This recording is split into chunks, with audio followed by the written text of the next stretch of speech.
Don't get it twisted, this isn't an unabashed 9 to 5 appreciation post. It's also not a total 9 to 5 hate train either. What I hate equally across all these 9 to 5s is commuting. There's no experience quite like sitting on the side of your bed and reaching out for your ancestors in heaven to get you out of bed when it's 8:30 and you have to be at work at 9 and your commute is exactly 30 minutes. Then there's the actual drive to work, and depending on how long it is, can get miserable quick. It sucks when you don't even want to go to work in the first place. Then some idiot thinks they're an F1 driver and causes an accident and delays everyone's commute by like 30 minutes. All that speeding and lane surfing just to get to work late anyways, and they're trying to save like 30 seconds.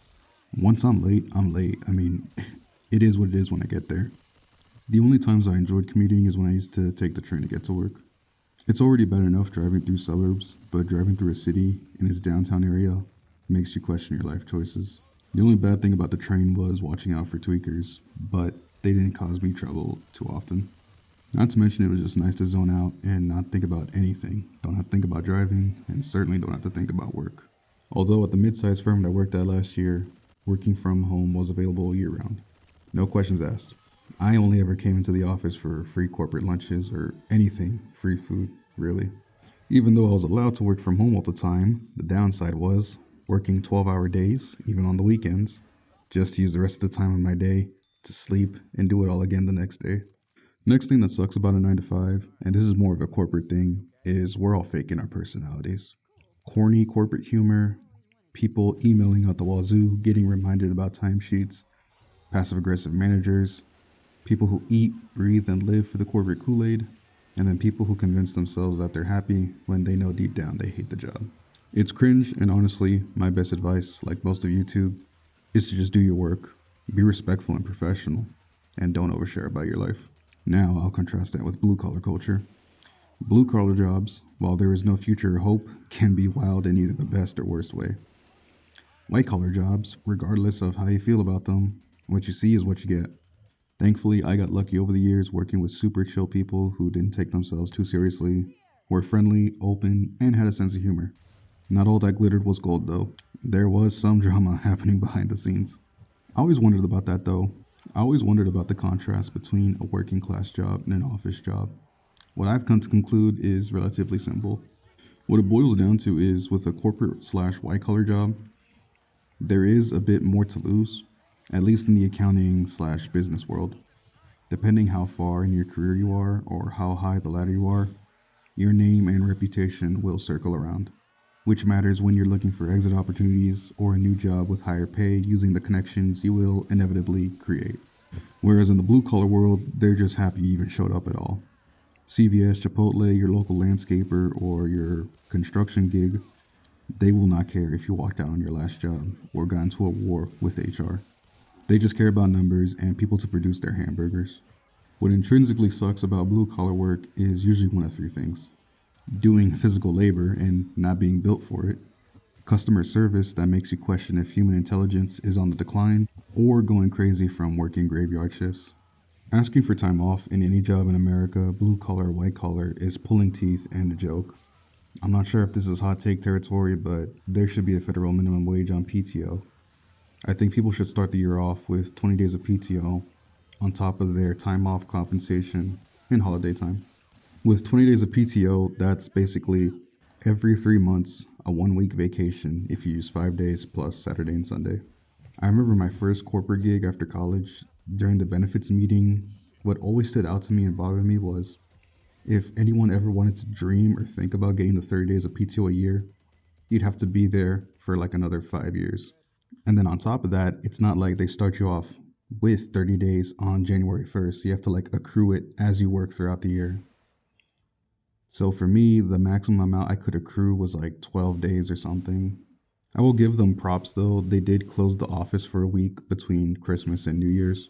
But when it gets slow in accounting though, it gets slow. I mean, whether they need me to be on my laptop for during slow time doing nothing, which is usually summers and almost all of fall and winter up until February. How is it productive for everyone? We're all just watching Breaking Bad and have nothing to do in the middle of November. Alright, last thing I'll say that sucks about 9 to 5s is just being there. No matter what, there are going to be days where you wish you weren't there and doing something else. Sometimes I get drained from being there without talking to anyone or even doing any work. Then I get home and wonder why I have no motivation or energy to want to do anything except lay in bed, doom scroll, or sleep. Don't even get me started on back problems from sitting all day. Alright, now that I got that out of my system, how do I actually feel about 9 to 5s? I'm sure I've alluded to this on this channel, or I've straight up said it, but just in case, I don't come from a privileged background. I was born into a working class family who have been through highs and lows. Years of living paycheck to paycheck, other years in decent surplus, and others somewhere in between. So having a job, being able to have an income to take care of myself, making my college education pay off is a privilege, and I'm happy with the fruits of my labor. Add on top of that some cultural context, being Latino, growing up learning about the struggle and poverty people go through on that side of the world, made me a little more grateful for the little things I have here in America. Not to say that the underserved and underprivileged in the US are not justified in their strife and cries for a helping hand. So add that all together and I can't deny I'm living a good life. We're all humans, sometimes minor inconveniences get the best of me. That's why I promptly remind myself I could be somewhere in a coal mine, chipping away at rocks, and kissing my lumbar goodbye for $8 an hour. Not to mention, I don't work in a toxic work environment, which helps things immensely. I can't imagine waking up and your livelihood depends on a place like that. In this economy, packing up and landing a new job is a hard pull since companies want $200,000 worth of work on a $40,000 a year salary. The only things I've enjoyed from my 9 to 5s have been the pay and the growth. Listen, anyone at your job who says they're clocking day in, day out, not because of a paycheck, is lying or a psychopath. The one of few reasons I voluntarily go to work is to get a check and pay for my bills and buy stuff, which is probably 95% of the working force in this country, with the other 5% being delusional CEOs bashing their workforce, all because we ask for a little extra time off, pay, and benefits. Now, that doesn't mean when I'm at a job I try to do the least amount of work possible. No, that's a personal thing though. I do my job with honesty, professionalism, and integrity. I actively look to learn more about how to be a better tax accountant, whether it's looking into new tax law, specialties in tax law, or learning new tax software. Why? Making myself more marketable for exit opportunities. Exit opportunities don't simply mean finding another job. In my case, for example, in tax accounting, or for you in the audience, whatever your industry is. Exit opportunities could be a new job in something other than accounting, starting your own business, or making a huge career change. Getting growth from a 9 to 5 also helps you learn more from senior and experienced people. You learn how they think, how they problem solve, or view certain issues common in the industry. Even if you don't understand it first, just having it soak in the back of your mind over time does eventually pay off in the long run. The kind of results from this payoff, like I said, isn't necessarily going to be a new job. You can set yourself up well to eventually think of a new idea, set yourself up to have the confidence to take a stab at something new like an industry change or a new business. I'm also probably too honest of a person. Maybe it's the way I was raised and the work ethic of my family. I mean, my grandpa is 80 years old and still goes out there working construction in the intense heat and bitter cold. Now, just to clarify, working beyond your work description and not receiving compensation for it is a totally different thing and not what I'm describing. I firmly believe the bosses need to pay extra if they're asking for extra. I only do work that is under my scope. The final thing I'll say about a 9 to 5 is, which may be obvious, is that I will never expect to find satisfaction from a job, nor have I ever given myself that expectation. I used to blame a lot of my problems on my jobs or school. I had this mindset that the reason I wasn't where I wanted to be in life was everything and everyone else's fault except my own.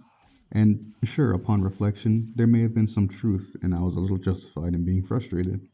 Easiest example is being a full-time student and a full-time worker. That made it hard for wanting me to achieve anything outside of the classroom or outside of work. But what makes the version of me in 2026 different? I just simply ask myself, what can you do differently? What's in your control? I have a lot of ambitions for this year and I really hope my work pays off so I can share it with you guys. However, if I really want it that badly, is a simple 9 to 5 really the biggest obstacle in my life? Or is it the guy I see in the mirror every day who doubts himself? I'll talk about my current job in later months in more detail, perhaps after the tax season to mark 1 year of being laid off. What I can say now, it's a good place, good environment, and it's the perfect job for me right now with my philosophy. Once I log off for the day, that time is for me to get after my dreams, goals, and ambitions. My perspective right now is I'm going to be working a 9 to 5 until I retire. In the meantime, as long as I don't work more than 9 hours a day, I'll make the rest of the hours count to make a name for myself and maximize my potential. Which might sound disheartening to some because the dream of many people is to quote unquote escape the rat race and never work another 9 to 5 again. I used to think that way, but the reason I moved away from that mindset was because all it produced was me focusing on hating my job and school rather than finding something that would be my escape. However, if an opportunity came that would let me quit my job and never see an office again, of course I would say yes. However, I don't see that happening, and I'm cool with it. So the takeaway I'd like everyone to reflect on is focus and be honest with who or what is the real reason why you feel stuck, aren't reaching your goals, or not tapping into your potential. I know 24 hours aren't enough with sleep, work, and driving, but only you can find out how to make them count. But let me know what you guys think. Are 9 to 5s the worst thing ever? How are some of you guys who left your 9 to 5 for something else able to do it? How did you guys get unstuck in your life or turn things around? Thank you guys for watching. I'll catch you guys on the next one. Take care.